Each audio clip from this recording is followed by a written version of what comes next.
সুপ্রিয় দর্শক ও শিক্ষার্থীবৃন্দ, সঙ্গীত গুরুকুল বাঁশি শিক্ষার কার্যক্রমে আপনাদের সবাইকে স্বাগতম। আমি মুস্তাকিম আবির, আপনাদের বাঁশির শিক্ষক। আজকে আমরা বাঁশিতে কেমন করে সেমিটোন কিংবা হাফ টোন বাজাতে হয়, যাকে বাংলায় আমরা কোমল অথবা তীব্র স্বর বলি, তাই নিয়ে আজকে আলোচনা করব।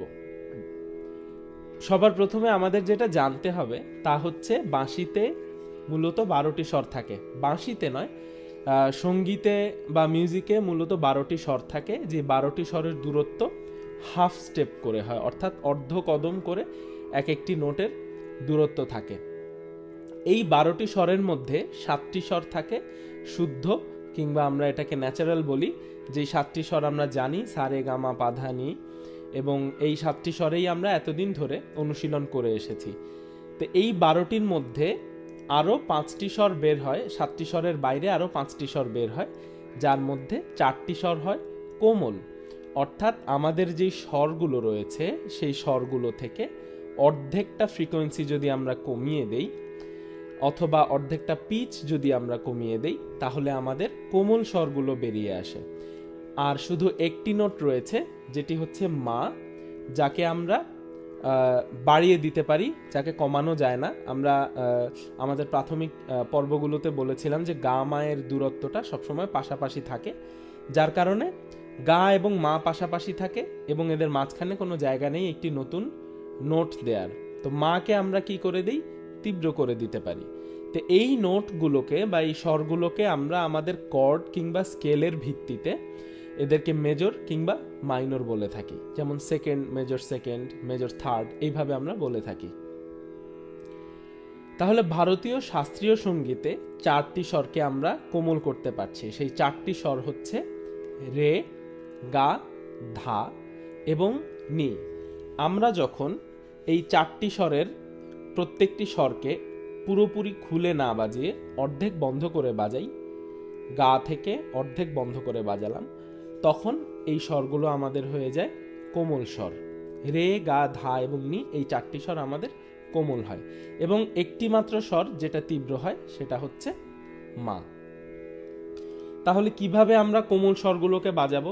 সাধারণত অন্যান্য বাদ্যযন্ত্রে, যেমন গিটারে, সেতারে বা ম্যান্ডোলিন বা অন্যান্য যে কোনো ধরনের তার বাদ্যযন্ত্রে যেটা হয়, বা হারমোনিয়ামেও আলাদা রিড থাকে অথবা কি থাকে কিংবা ফ্রেটস থাকে এই কোমল স্বরগুলো কিংবা তীব্র স্বরগুলো বাজানোর জন্য। কিন্তু বাঁশিতে শুধু আমাদের অনেকগুলো করে ছিদ্র আছে, কোনো ফ্রেটস এখানে নেই। সেক্ষেত্রে আমরা কেমন করে বাজাই? ধরে নিন এটা সা, এরপরে আমরা এই আঙুল খুলে দিয়ে শুদ্ধ রে বাজিয়েছি। যখন আমরা এই আঙুলটিকে, অর্থাৎ সায়ের যেই ছিদ্র আছে, একে আমরা বন্ধ করে দিতে থাকবো, কিন্তু পুরোপুরি নয়। বন্ধ করতে থাকলে একটা সময় এর পিচটা কমে আসতে থাকে। যতক্ষণ পর্যন্ত না আমরা কোমল রের শব্দটা কানে পাচ্ছি, ততক্ষণ পর্যন্ত আমরা কমিয়ে নিব।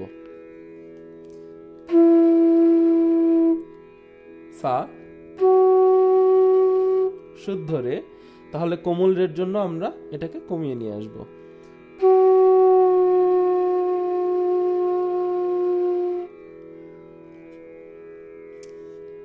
তাহলে কোমল গাও একইভাবে আমরা অর্ধেক তুলব, কোমল ধা এবং কোমল নিয়ের জন্য আমরা অর্ধেক তুলব। আর আমরা তীব্র মায়ের জন্য এই আঙুলটিকে, আমাদের যে মায়ের আঙুল আছে, একে পুরোপুরি খুলে দিব।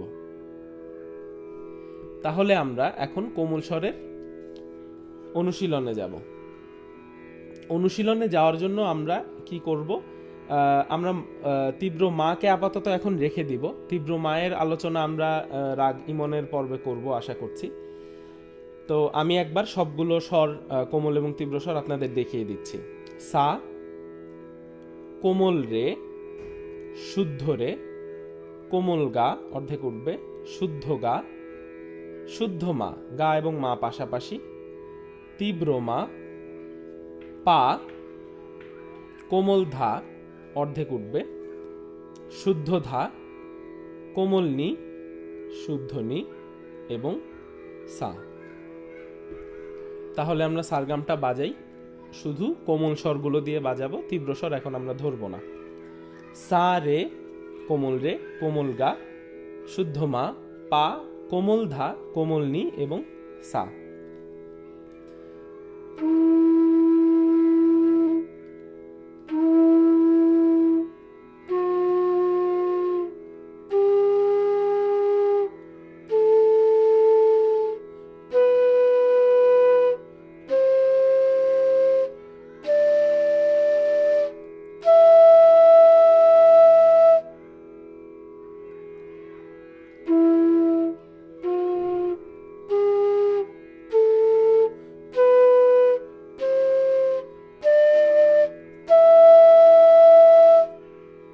আমরা যদি একটু দ্রুত বাজাই,